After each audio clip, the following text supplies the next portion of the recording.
Hello everyone, I Sneha Marathe, Assistant Professor, SP University, PG Department of Law. I welcome my students today for the session of Judicial Process. Today I am starting the new topic of Unit 2, that is Role of Judiciary in Constitutional Adjudication. Up till now we have seen various topics in judicial process, but they are totally connected to the core concept of judicial process. Similar to that, today's topic is also very much connected to the core concept of judicial process.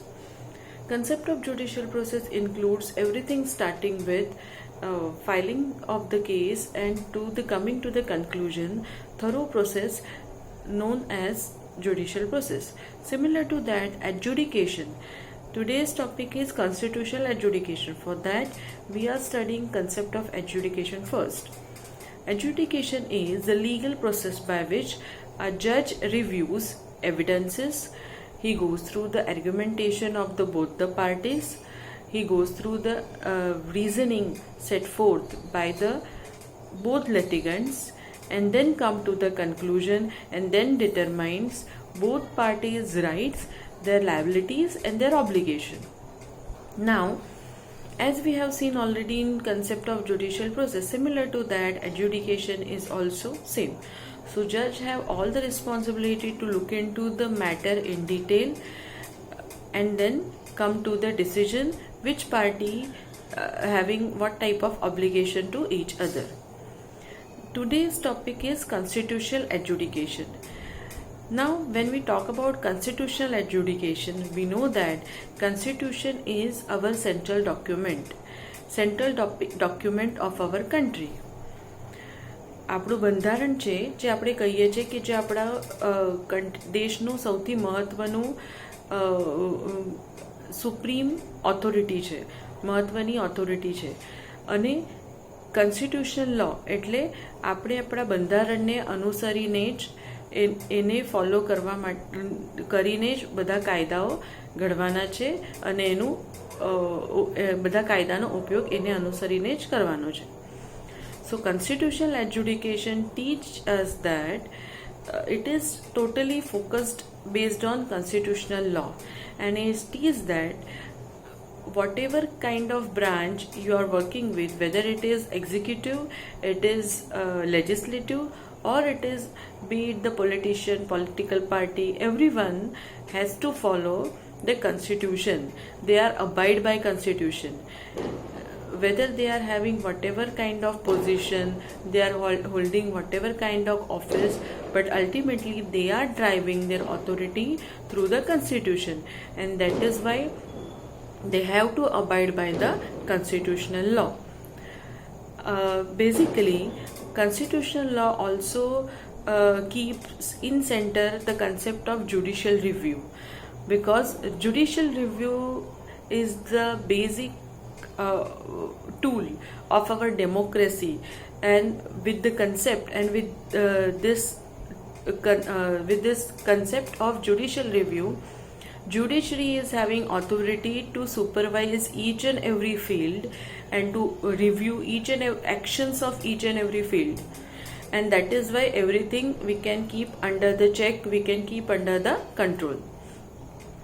Now, as we are saying that we have to follow constitutional law and we have to abide by our constitution, but judges are given this authority and responsibility to get it done, because we know that Supreme Court is known as the custodian of our constitution. When we say that the Supreme Court is the custodian of constitution, it means that the judges have this authority as well as responsibility.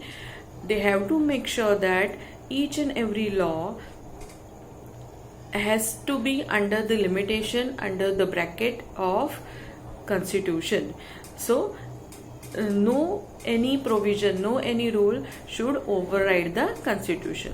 So that is how constitutional law restrict and limits all other laws and all other segment of all other bodies, be it executive, legislative and even judiciary too. So now, as we have seen, so the concept of constitutional adjudication. Now we are going further with what is the scope of the constitutional adjudication. What are the matters can come under this concept? So there are basic three types: dispute between private parties such as individual and corporations.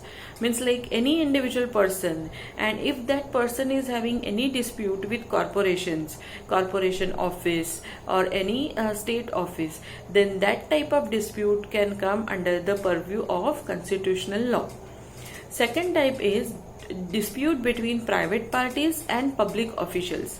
If the person is having dispute, any individual and any person who is working in that particular corporation or state office, if they both are having any dispute, in that case again that part fall under the constitutional law.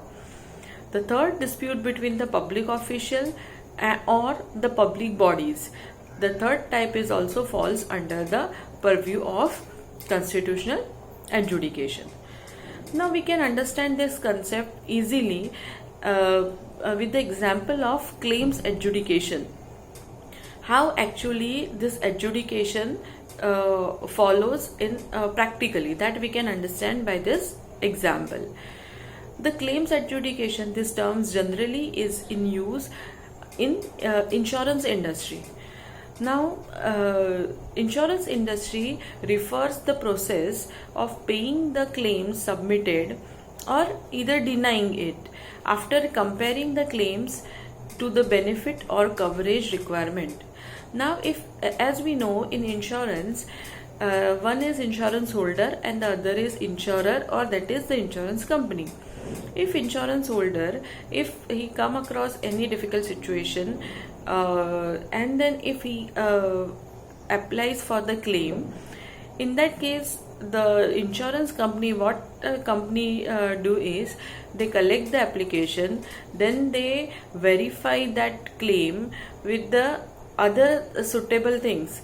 Means how much premium that person has paid, how much cover that person has already bought, how many perils are covered under that particular policy, then how much risk is involved in that policy.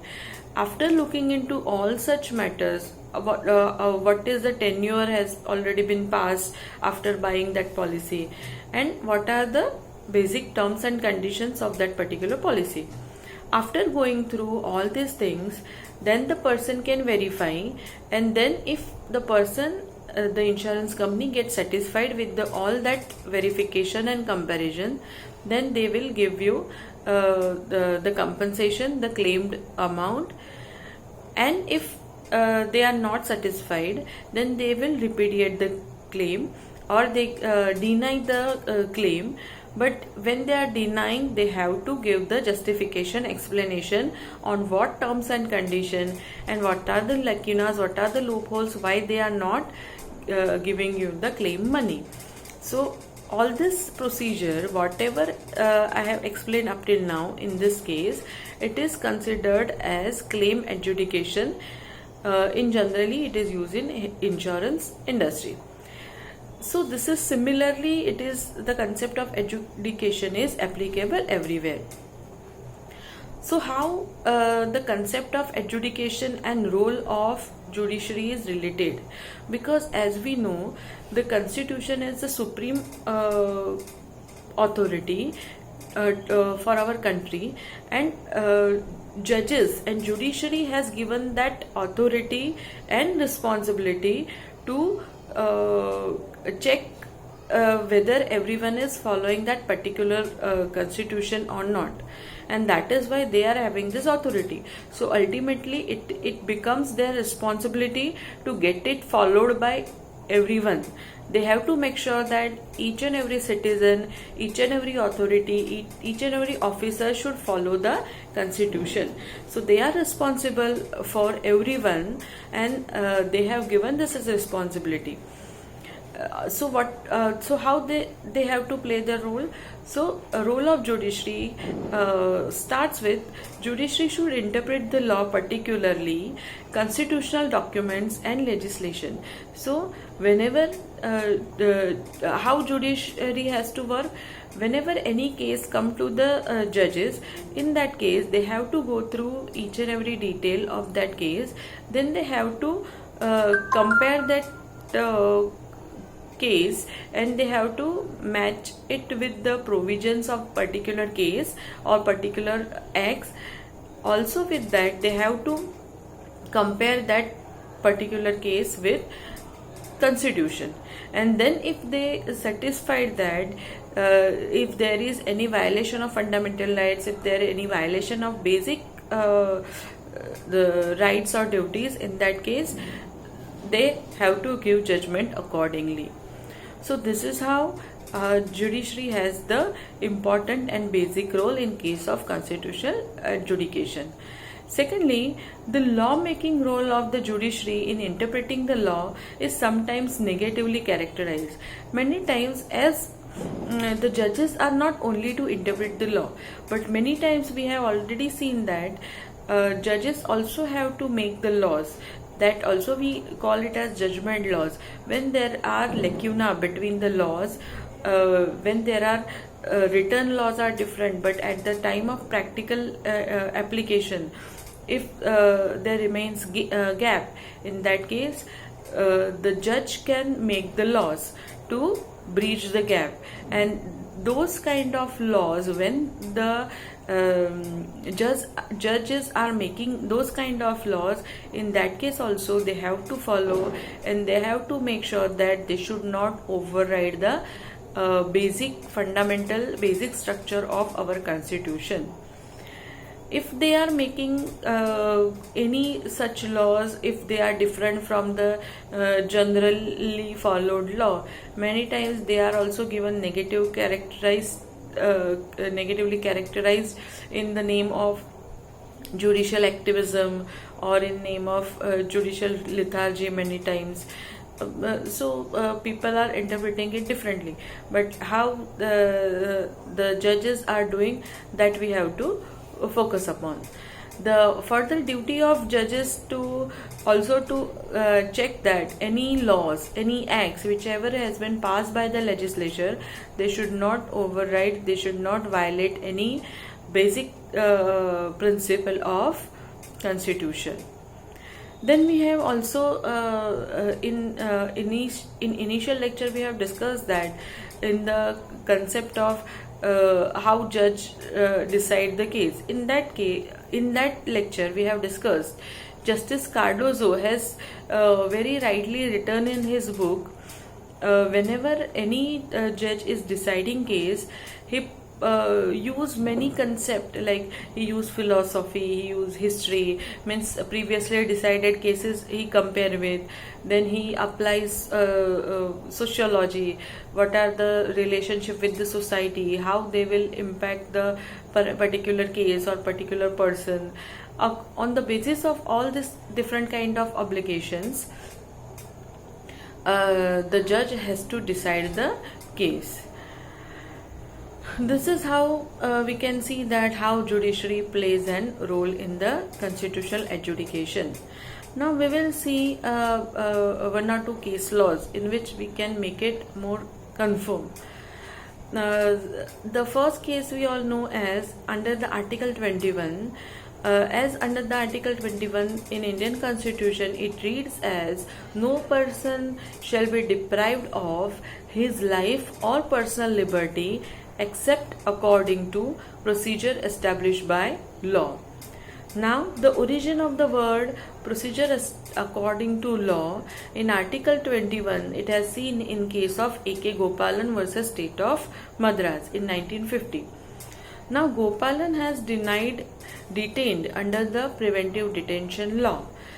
Then he moved to the court saying that his detention was unlawful, as it is violative of his fundamental rights. But in this case, the court held that the word used in Article 21 just mean the procedural due process, since the preventive detention law under which Gopalan was detained was a valid law, and that is why Gopalan's detention was lawful, and that it is not and that even though it have violative of the fundamental rights such as right to freedom under Article 19, or the act itself, the Preventive Detention Act itself is arbitrary and violative of Article 14, then also it is considered that under Article 21 it is only given the procedural due process, and if it comes under the act, and the act is lawful, and that is why the detention is considered lawful. એટલે કે આ કેસમાં જેમ આપણે જોયું article 21ની અંદર જે concept છે કે ફ્રીડમ અને રાઇટ ટુ લિબર્ટી, જે મુક્તપણે હરવા ફરવાનો અધિકાર આપેલો છે, તો એ આ જે AK ગોપાલનનો કેસ થયો હતો એમાં ગોપાલનને પ્રિવેન્ટિવ ડિટેન્શનના એક્ટની અંડરમાં એને બંદી બનાવવામાં આવ્યો હતો. પણ અને જ્યારે એને કોર્ટમાં કેસ કર્યો તો કોર્ટે એવું કહ્યું કે જે આર્ટિકલ 21 છે એ જે વસ્તુ કવર કરે છે, જો તમે પ્રોસિજરલ ડ્યુ પ્રોસેસ ફોલો કરી હોય તો, અને જે ગોપાલનનું અરેસ્ટ હતું એ એઝ પર પર્ટિક્યુલર એક્ટ હતું, પ્રિવેન્ટિવ ડિટેન્શન એક્ટ, એટલે લોફુલ ગણાયું. એના પછી એટલે જ આ કેસને નેરો ઇન્ટરપ્રિટેશનનો પણ કેસ કહેવાય છે, નેરો ઇન્ટરપ્રિટેશનનો કેસ અંડર આર્ટિકલ 21. આના પછીનો જે કેસ થયો એને વાઇડ ઇન્ટરપ્રિટેશનનો એક્ટ કેસ કહેવાય છે અંડર આર્ટિકલ 21, જેમાં મેનકા ગાંધીનો કેસ થયો હતો. જ્યારે મેનકા ગાંધીનો પાસપોર્ટ ઇમ્પાઉન્ડ કરવામાં આવ્યો હતો, એમનો પાસપોર્ટ લઈ લેવામાં આવ્યો હતો, અને એ પબ્લિક સેફટીને ધ્યાનમાં રાખીને લેવાનું કહેવામાં આવ્યું હતું. એમને જ્યારે એપ્લિકેશન કરી અને એમને જ્યારે રિજનલ પાસપોર્ટ ઓફિસરને એપ્લિકેશન કરી ત્યારે એમને એવું કીધું કે આ તો પબ્લિક સેફટી માટે કરવામાં આવ્યું છે. એમને એના પછી એમને કેસ ફાઇલ કર્યો, અને એના પછી જે ડિસિઝન આવ્યું એ AK ગોપાલનના કેસથી એકદમ વિપરીત હતું. એમાં એવું કહેવામાં આવ્યું કે આર્ટિકલ 21 જે છે, જે પ્રોસિજર તમે જે કન્સિડર કરો છો, એ પ્રોસિજર ખાલી ડ્યુ પ્રોસેસ ઓફ લો ના હોવું જોઈએ, but A fair, just and reasonable એવું પણ હોવું જોઈએ. જો તમે કોઈ પણ ફંડામેન્ટલ રાઇટ્સને એટલે કોઈ પણ ફંડામેન્ટલ રાઇટ્સનું વાયોલેશન થતું હોય કોઈ પણ એક્ટથી, તો એ એક્ટને ફેર, જસ્ટ અને રિઝનેબલ કહેવાય નહીં, અને જેથી કરીને આ જે એમનું અરેસ્ટ થઈ હતી એ અનલોફુલ હતી એવું એના પછી કન્સિડર કરવામાં આવ્યું. તો આવી રીતે જે જજની ઓથોરિટી છે અને જે જજનું કામ છે, જો પહેલી વારના કેસમાં જજે અલગ રીતે જજમેન્ટ આપ્યું, અને પણ એ વખતની પરિસ્થિતિ અલગ હતી, અને બીજો જે કેસ આપણે જો મેનકા ગાંધીનો કેસ એ 1950ની વાત હતી, અને આ જે કેસ થયો એ 1978ની વાત છે, જેમાં એમને વાઇડ ઇન્ટરપ્રિટેશન આપ્યું. એના પછીથી જે કન્સેપ્ટ હતો, જે આર્ટિકલ 14 જે AK ગોપાલનના કેસમાં એવું કહેવામાં આવ્યું હતું કે article 14, article 19 and article 21, they are mutually exclusive, they are silos, so they are not connected to each other. But after that, after the Menka Gandhi's decision, it has considered that whenever you are reading any fundamental rights, they are connected to each other, they cannot remain mutually exclusive to each other. And it has broadened and widened the scope of Article 21. And after this judgment of Menka Gandhi, many rights have been included: right to health, right to privacy, right to speedy trial, right to hearing. Many of this right has been included into the article under the Article 21. This is how judiciary plays an important role in the constitutional adjudication.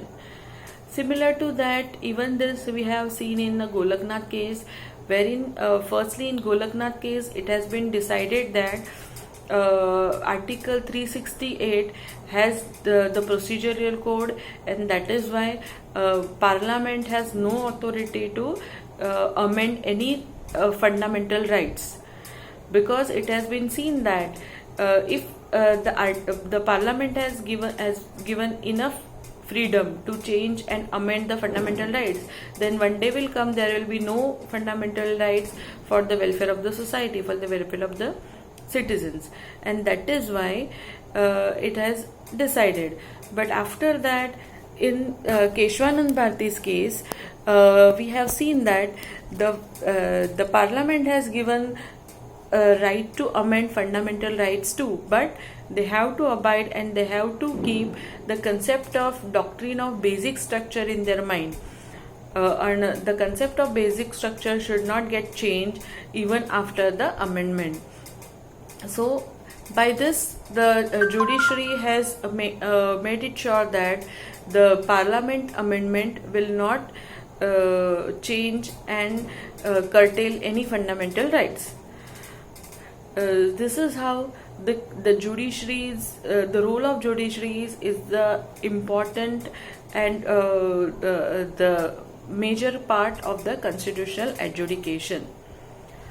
This is all about this topic. If you have any query, any doubt, you can call me. Thank you.